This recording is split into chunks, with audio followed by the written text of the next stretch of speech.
প্রিয় ভিউয়ার্স, আসসালামু আলাইকুম। আজকে আপনাদের সাথে কথা বলবো বর্ষাকালে পেঁপের ফল দেওয়ার পর যে কীভাবে শিকড় বৃদ্ধি করা যায় এই বিষয় নিয়ে। গাছ মূলত দুইভাবে খাবার খায়, শিকড় এবং পাতা। তো আমার সামনে যে গাছটি দেখতে পাচ্ছেন, দেখেন প্রচুর পরিমাণে শিকড়। এখন শিকড় কিভাবে বাড়ানো যায় সেটা নিয়ে আলোচনা করব আপনাদের সাথে। দেখেন আমার পাশেও এই দেখেন কী পরিমাণে ধবধবে সাদা শিকড়।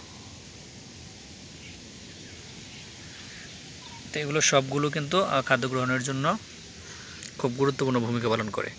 তো এই পরিমাণে শিকড় আসছে, দেখেন কল্পনা করতে পারবেন না আসলে কি খাদ্য আছে যেগুলো ব্যবহার করলে এত শিকড় আসে।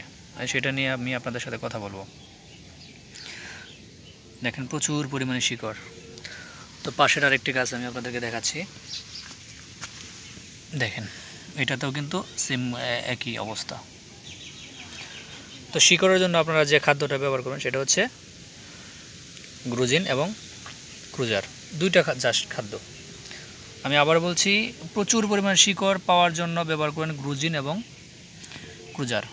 প্রতি বিঘার জন্য 3 প্যাকেট ক্রুজার আর গ্রুজিন হচ্ছে 2 কেজি। তাহলে দেখবেন এই পরিমাণে শিকড় আসবে যে গাছগুলো এবং সবুজ সতেজ থাকবে, কল্পনা করা যায় না। একদম ধবধবে সাদা শিকড়। এই যে আমি আপনাদেরকে দেখাচ্ছি, দেখেন সবগুলো কিন্তু শিকড়, এই যে এগুলো সবগুলো শিকড়। তো এভাবে আপনারা গাছে খাদ্য প্রয়োগ করেন তাহলে দেখবেন শিকড়ও আসবে বেশি, আর শিকড় যত বেশি আসবে গাছ তত বেশি খাদ্য টানবে।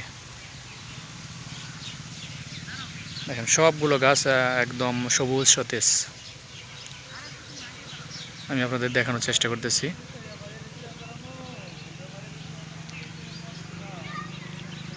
দেখেন